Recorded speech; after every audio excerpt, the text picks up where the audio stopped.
ብቻ ነው ያለው። ስለዚህ ልትመልሱ የምትችሉት ይሄን ብቻ ነው ማለት ነው።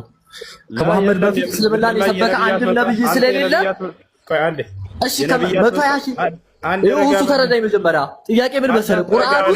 ቁርአን ውስጥ በቋንቋቸው ለሁሉም ነብይ ልከናል ይላል አላህ በቋንቋ በሁሉም። እሺ አስበለ ይወለ የነብያት መጽሐፍ አለ ወይንስ የለም የሚለውን አሁን እኔ እናንተ እናውራ። እሺ የነብያት መጽሐፍ አለ ብለህ ታምናለህ አንተ? ጥያቄ ለምን ታስቀይረኛለህ? አንተ ነህ ራስህ ነህ የነብያትን መጽሐፍ ይፈለከው አይደለ? በዚህ ላይ ልናወራ የነብያት መጽሐፍ አለ ምድር ላይ። እሺ ከመሐመድ በፊት እስልምናን የሰበከ ማንም ነብይ የለም። ነቢያቶች ሁሉ ሙስሊሞች አይደሉም። ይሄን ማንልኝና ቀጣዩን ርዕስ እነግርሃለሁ። ሙስሊሞች ናቸው ነብያቶች። ማስረጃ ምንድነው? ቁርአን እኮ ነው የምትሰጠኝ ማስረጃ አይደል? ከቁርአን አይደለም መጽሐፍ ቅዱስ ላይ ነብያቶች ሁሉ ሙስሊሞች ናቸውና ላሳየህ።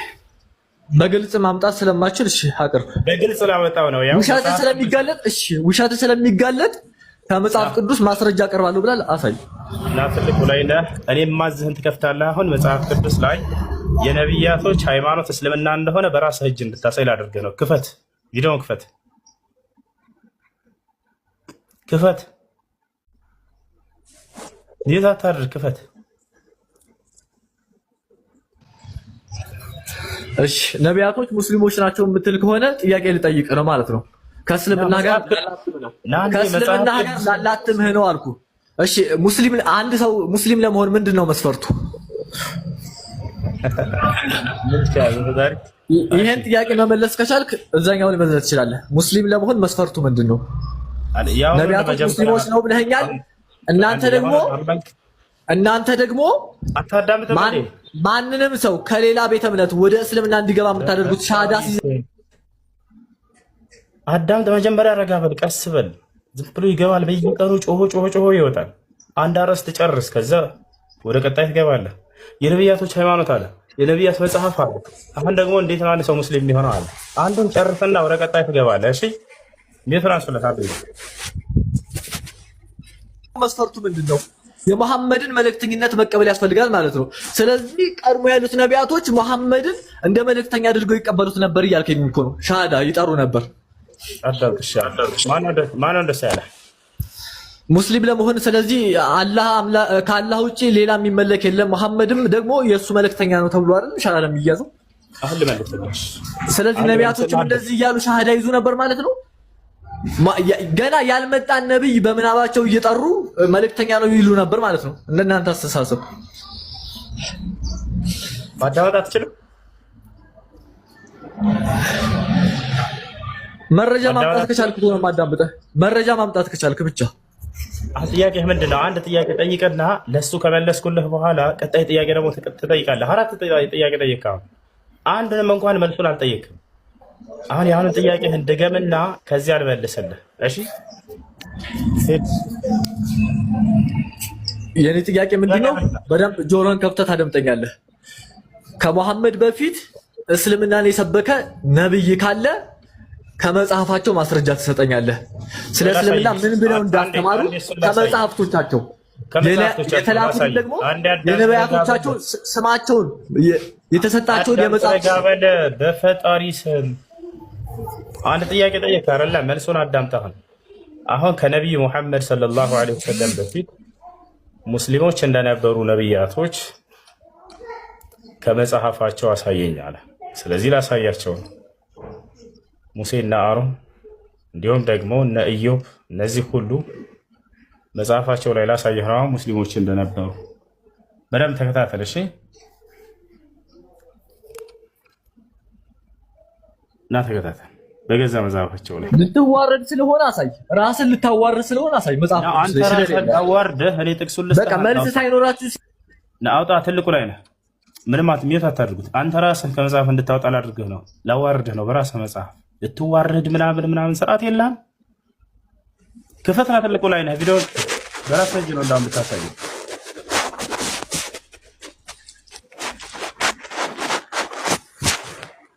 ስርዓት የሚባል የለም እንደ ፈጣሪ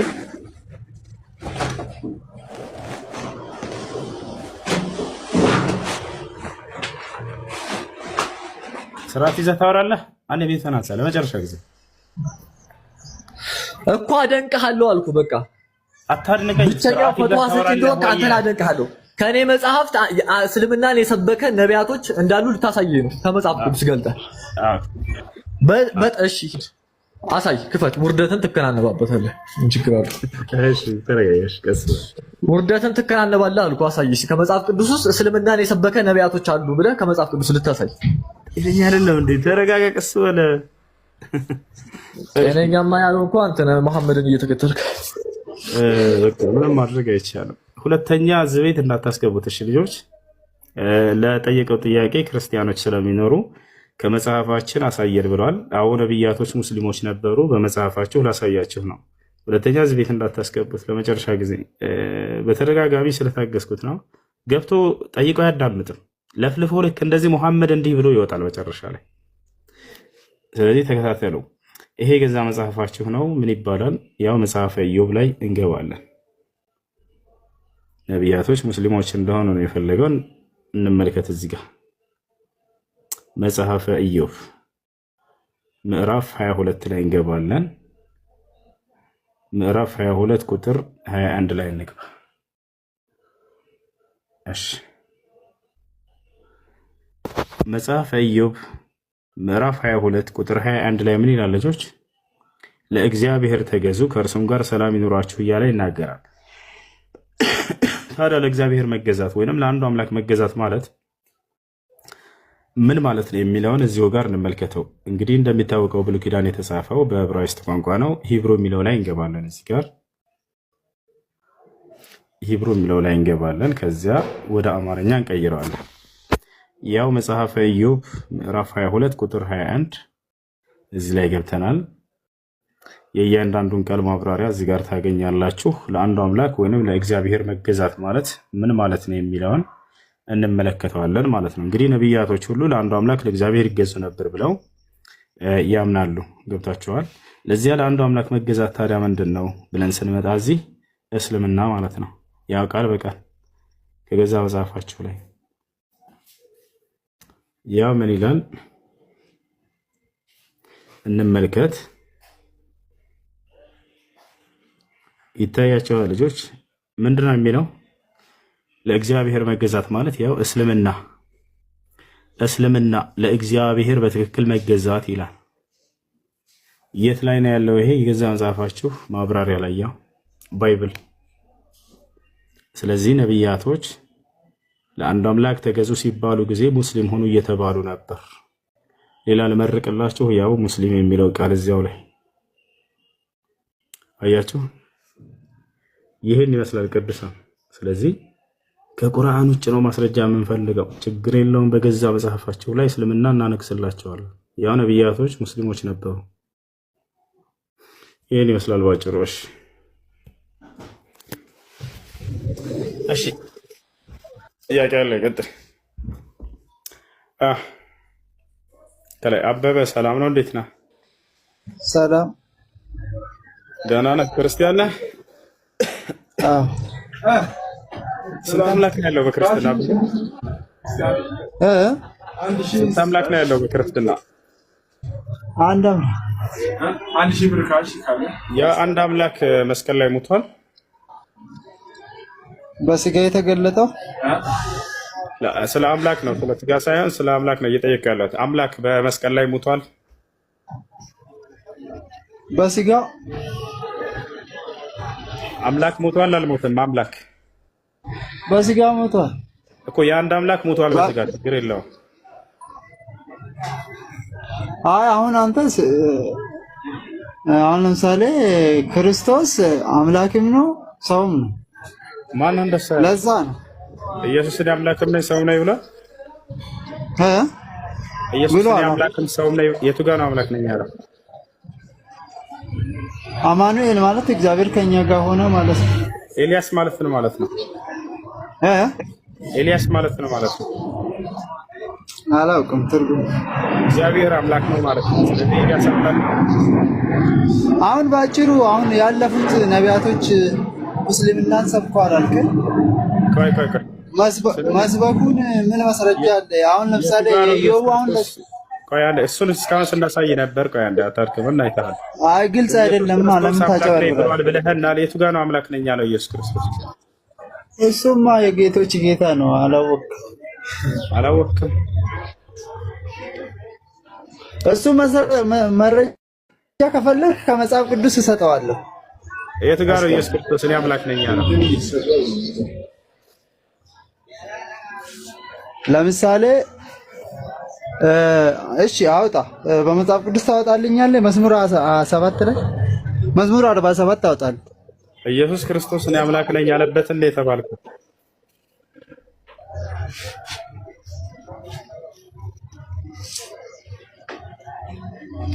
አሁን መረጃ ነው የምትፈልገው ወይ?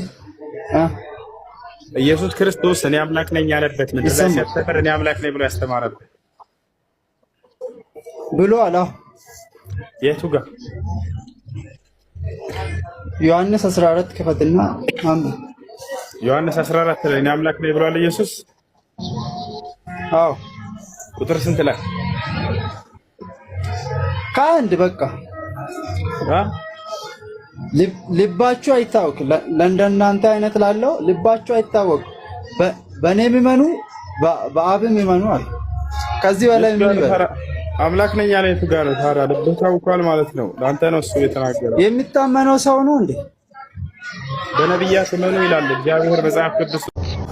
ብሮ ቢቀድርህ አልቀድርህ እጧ ይላል ቁርአኑ ማለት ነው። ለመሰለህ ከአቅም በላይ መንጠራራት ጅማት መበጠስ ነው እንደማለት ነው። አሁን ይሄ አይ ቲንክ እንትን ነው። አልገባህም አንተ አካሄድ የቱ ጋር ነው እንደሱ የሚለው? ቢቀድርህ ወቀድርህ እጧ። በትክክለኛው መንገድ የምትሄድ ከሆነ አንተና እኔ መወያየት እንችላለን። የቱ ጋር ነው ቢቀድርህ ወቀድርህ እጧ የሚለው ቁርአን ላይ? አዎ ይኸውልህ፣ ካላስወረድከኝ ነው የምልህ። ካላስወረድከኝ በስነ ስርዓት ካወራን አንተና እኔ እያንዳንዱ ነገር አስረዳሃለሁኝ። ስላንተ ስለራሱ ማለት ነው። እያንዳንዱ ነገር ማስረጃ ጠየቀኝ አይደለ? የቱ ጋር ነው አንቺ አስተምርሃለሁ፣ ስለራስህ ማለት ነው። ዮሐንስ ወንጌል ምዕራፍ 2 ከቁጥር 1 ጀምሮ ኢየሱስ ክርስቶስ የቱ ጋር ነው እናቱን አንቺ የሚላት ብለህ ጠየቀኝ። ማስረጃ ስጠኝ። ማስረጃ ሰጠሁህ። አንድ ባል እሺ ይሁን ችግር የለም። ግን ምን ነገር አሁን ስትፈራ እንዳታወርደኝ እኮ ችግር የለም። እኔ ጋር መከራከሩ ስትፈራ እንዳታወርደኝ ነው የምልህ። እንዳትፈራ። ካልፈራ እናወራለን። ችግር የለም። ዮሐንስ ወንጌል ምዕራፍ 2 ከቁጥር 1 ጀምረህ አንብበው። እኔ ማስረጃ አምጣ ስላልከኝ ሰጠህ። አንብበው።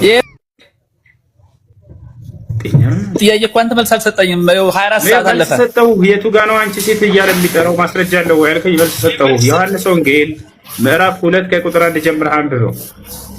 አረ ኖርማል፣ ይሄ ምንም የለም። የትኛው ቁጥር ነው? የትኛው አንቀጽ ላይ ነው? ማስረጃ ሰጠሁህ እኮ ጤነኛ አይደለም። ስንተኛው ምዕራፍ ላይ ነው የተገለጸው? ይሄ ወንድም ይሄ ያንተ አባባል ነው እንጂ የለም አለ ማስረጃ። ዮሐንስ ወንጌል ምዕራፍ 2 ከቁጥር 1 ጀምረህ አንብበው።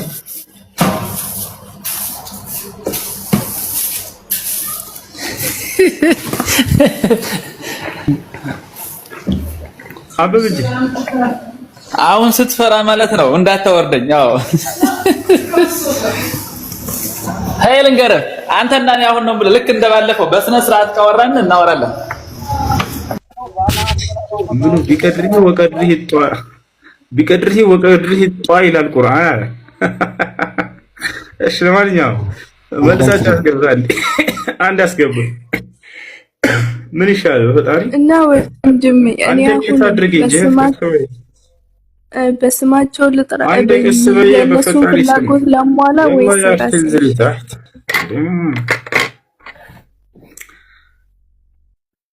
ኢየሱስ ክርስቶስ እናቱን አንቺ ሴት እያለ ነበር የሚጠራት። እንደዚህ የሚል ደንግጧል ልጁ። ይሄንን የሰፈር ዱርዬ ራሱ እናቱን እንደዚህ ብሎ አይጠራም። ዱርዬዎች አይታቸው እናታቸውን አንቺ ሴት ምናምን እያለ ይጠራል አይጠራም። ከዚያ በታች ነው ክርስቶስን ያወረደው መጽሐፍ ቅዱስ። እናቱን አንቺ ሴት እያለ ነበር የሚያናግራት። ይሄ ማስረጃ ካላመናቸው አበበ ይነግራቸዋል። አበበ ይሰማል። አዎ ኢየሱስ ክርስቶስ እናቱን አንቺ ሴት እያለ ነበር አይደለም የሚጠራት? ትክክል ነው። የሰማነውን እናወራለን። ችግር የለም። አይዋ አንዴ ቆይ ሄኖክን ላስገባው። ሄኖክ ና ግባ። መጥቷል መሰለኝ። ሄኖክን ማንም ሰው እንዳያወርደው። እሺ ሄኖክ ያውና አበበ አይደለም እሱ አሁን እኔ ሳስረዳ የፍራቻ እኮ ነው። አንተው ሳስረዳ ካላመንከው ይሄ እያስረዳኸኝ ፈርቼ ነው ያወረድኩህ። በጣም ይቅርታ። እሺ አሁን አልፈራህም። በቃ ይቅርታ። ለምን ትፈራለህ? በቃ እሺ አስረዳ። ፈርቼ በቃ አሁን ላስረዳ ነው። እሺ አንዴ ተረጋጋስ በልጅ ስጠኝ። የፈራ ሰው እኮ እድል ይሰጣል። ቆይ አንዴ አበበ እናቱን ኢየሱስ ክርስቶስ አንቺ ሴት እያለ ነበር አይደል የሚጠራት? አንዴ ንገረው እስኪ። አያውቅም መጽሐፍ። አበበም የተናሳ ወአለይኩም ሰላም ወራህመቱላህ። አበበ አለ አንተዬ እኔ ጋውራ እኔ ከኔ አለፌ እኮ ስለ አንተ ሁሉ ነገር ማቅለሽ ነኝ። እኔ ጋር ታወራም እንዴ? እንደሱ ከሆነ በይወስ በስነ ስርዓት አዳምጥ። አሁን ኢየሱስ ክርስቶስ እናቱን አንቺ ሴት እያለ ይጠራል። አሁን የሚጠራበት ቦታ የት ነው ብለህ ማስረጃ ሰጠው። አይ በፍጹም ይሄን አላይም አልክ አንተ።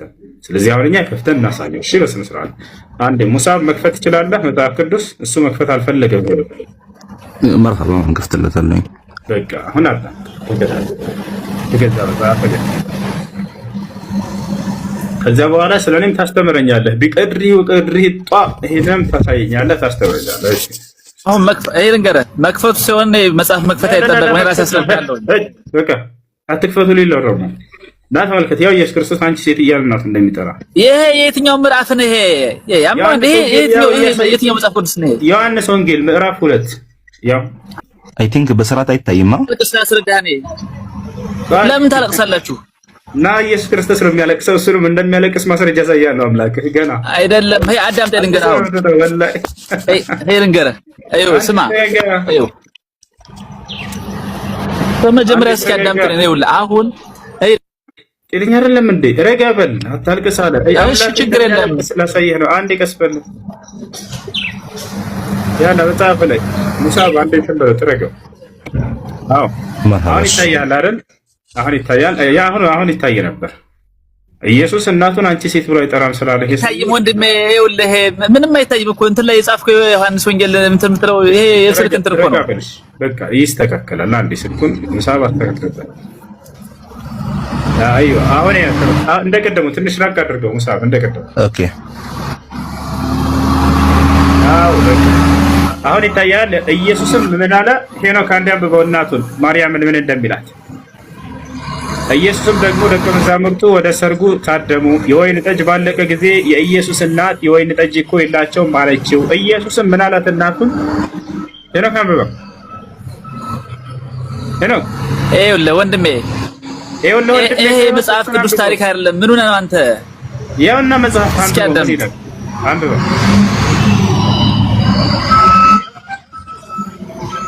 የኔ መጽሐፍ አይደለም፣ ያንተ መጽሐፍ የለ። አንተ እንትን ላይ ጽፋ ያመጣውን ፖለቲካ አይደለም። ልንገርህ፣ አዳምጠኝ። በመጀመሪያ እኔ ጠየቅኩን ጥያቄ ጠይቀህ ነው ወደ ዋናው ነገር የምንገባው። አንተና እኔ አንዴ ቆይ። ለዚህ ኢየሱስ ክርስቶስ እናቱን ይኸው ኢየሱስም አንቺ ሴት ከኔ ምን አለሽ ነው ያላት። ሁላ ተመልከት፣ ከኔ ጋር ምን አለኝ አላት አቦ ኢየሱስ ክርስቶስ። ይኸው ችግር እኮ እኔን ስለምታቀኝ፣ ይኸውልህ ስለማስረዳህ፣ ይኸውልህ ሁሉ ነገር ስለማቅብህ ስለምትፈራው ልታወርደት ይችላል። እንደዚህ ነው። አንተ ምንም አትችልም። በቃ ታዲያ እኔ አልተመሰረው አንዴ መጽሐፍን ያንተን አውጣው። ይሄ እናንተ የጻፋችሁት ነው ስላለን ያንተን አውጣውና አሳየና ትልቁ ላይ ነህ፣ ንገስበት ቤቱን። ያላ እኔ አሁንማ መንገድ ላይ ነው ያለሁት፣ ሌላ ቦታ ነኝ። አሁን እንዴት አድርጌ ያሳያለሁ? እሺ እንደሱ ከሆነ ይሄን ማሳየት ካልቻልክ በቃ ችግር የለውም። በኋላ መጽሐፍ ይዘህ ስትመጣ ጊዜ ታሳየናለህ። አሁን ደግሞ ቅድም እሺ አዳምጠኝ። እሺ የሚለውን እስኪ የቱ ጋር ነው ያለው? ቁርአን ላይ እንደሱ የሚላል ብለናል። የቱ ጋር ነው እንደሱ የሚላል?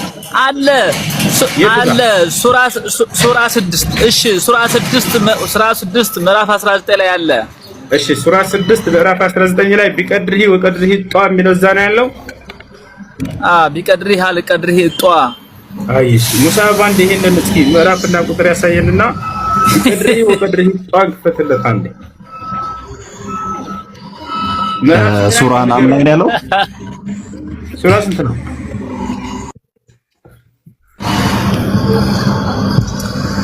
ሱራ ስንት ነው ያልከው? ምን ይሄን እንኳን የማታውቀው አንተ ምንም ስንት ጊዜ ይደገምልህ? የራስህ አሁን ይሄ መደገም ያለበት አሁን ይሄ ነውር አይደለም።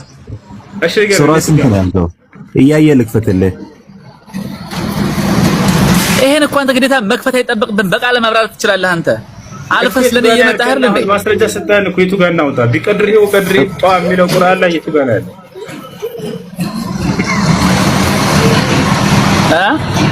ቢቀድሪ ወቀድሪ ጧሚራ ይተጋና ያለው ሱራ 6 ቁጥር 19 አይ ወጣጣለ ቢቀድሪ ወቀድሪ ይታያልና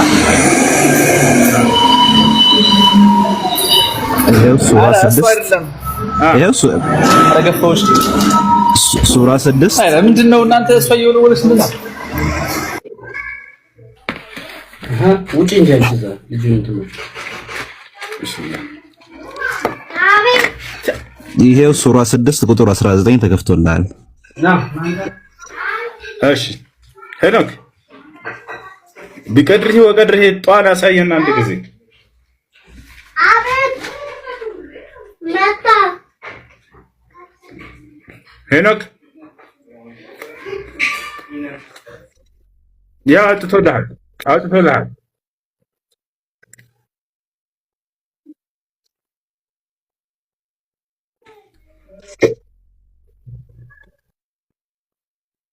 ፈልጋት ሄዶ ነው እንዴ?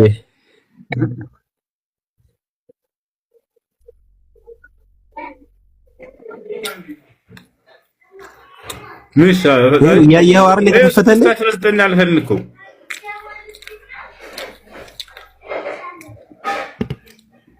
በቃ ምንም ማድረግ አይቻልም። ወላሂ ባዶ ጭንቅላት አድርገው ሰሯቸው። ምንም ማድረግ አይቻልም።